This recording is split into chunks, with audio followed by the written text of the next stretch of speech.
Right, gonna do a very quick demo. I'm just gonna add to what I was doing last week on a couple of demos, just to do something like that. Right, last session of the year. Happy Christmas, everybody. Hope you had a great time. Good to see so many of you, because I know a few people couldn't make it today. Right, so yeah, we're back on the 9th. I think it's the 9th. Is that right? Yeah, back on the 9th. And the first project next year will be an oils project. So if you wanted to work in oils, you're very welcome to. I'll have some oils around if you want to try out oils and you've not used oils before. The other alternative to that is if you wanted to use acrylics, if you've got acrylics or if you want to use acrylics, basically you could do the same exercises and use the same process but in acrylics. So that will be the first project for January. I'm not quite sure how many weeks, but we'll have a look at that. Okay, so I was thinking so this was, I think this was the demo I did for you last week. I know it wasn't, it was the other one, wasn't it? That's what I did for you last week, that one. But I couldn't think what else to add to that, but I was thinking, this is the one I did in the afternoon. I was thinking I was quite happy the way that went, but there's a few little bits missing, like a few highlights. So with watercolours, what I try to do is I use watercolour paper, so that's, the paint sticks nicely on that. I've got loads of this if anybody wants any watercolour paper. It's 40p a sheet. They're quite a nice size sheet. And then where I wanted to add a few highlights, I'm just going to, so basically I use the white of the paper. So far I've not added any white paint to that. That's just the watercolours and the transparency of the paint. And what I will do now though is just add a few highlights. So where the snow has hit some of these leaves, it's very difficult to sort of cut in around. I left a little bit of a gap, but it's not perfect. So with this, I tend to just use the paint straight out of the tube. This is a white watercolour. I actually prefer the white gouache because it's slightly brighter. But with that, I'll try and keep it as thick as I can, but that's just a little bit too thick, it won't flow. So just using a rigger brush, I can just get a few highlights in there, and a few over here. Well, it just helps give an impression of there's a little bit there. You can then bring in a little bit of this is an idea I quite like called counter change, where you've got sort of dark areas against light, and then you can have lighter areas against dark. So that's a design thing you can bring in a little bit. And there's a little bit down here too. Sort of bring in some of these little bits of snow onto the foliage. It just helps to give the impression there. The actual snow is probably a little bit darker, but I'm going a little bit lighter here. And I don't know if this will show up. Probably I need to get this darker for this to show up. But I quite like that edge on the beach huts there, where the snow was just picking up a little bit there and a little bit there. So to me, that's probably enough. I'll perhaps ignore some of these bits. They're a little bit tatty. That's probably enough for that one. Yeah. I'll tell that one right. This other one, the other one thing I was going to say was another way of, if you didn't have white paint, you could use a little bit of pastel. So this is a thin pastel. Again, this would do the same sort of thing. I'll just do a little bit on the wall.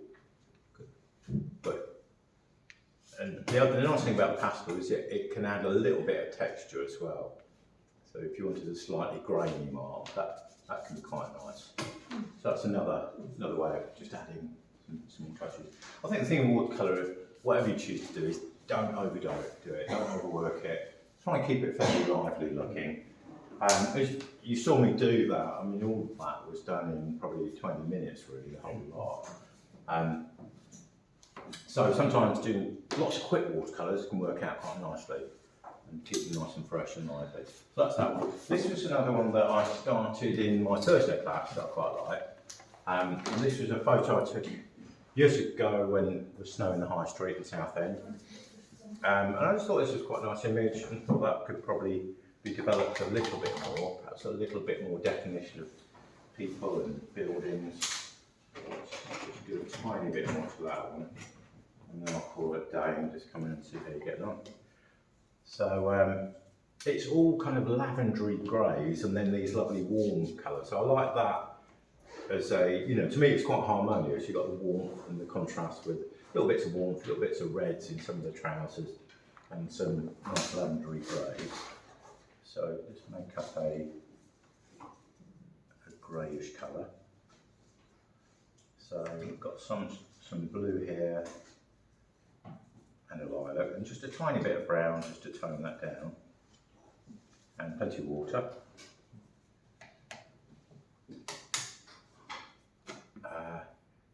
If you can just try your colours out somewhere else just to see how, because that looks quite dark in the palette, but with watercolours they actually come out can come out a bit lighter. Tiny bit of water, just lighten that a little bit. And then there's perhaps a few details of buildings. Something like that. And then some of these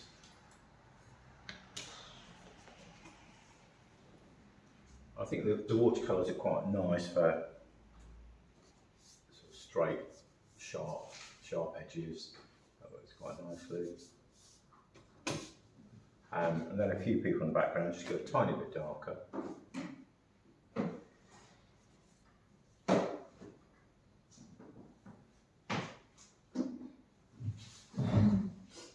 So they're really suggestions more than anything. And then these people here, I wanted to try and perhaps keep this person a little bit darker. Go a little bit darker over there. And then pop some of these people in the background. I'm deliberately going to try and keep these light so that they appear further back. And then we've got something else here.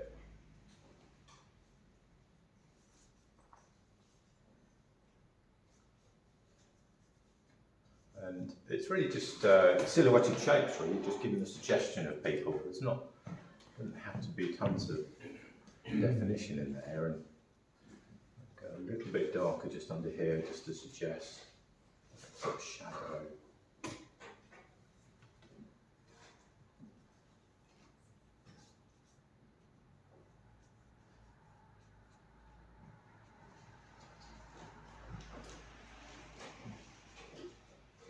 And what's missing, I think, is some shadow on the ground. So what I want to do here is just rehydrate this so that I'm not going to get sharp edges.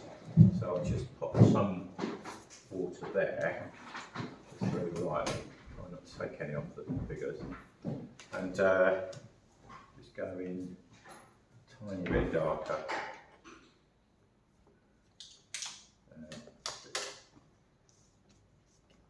Soften that out. So it just kind of gives an impression of something happening on the ground. I think that helps most the atmosphere.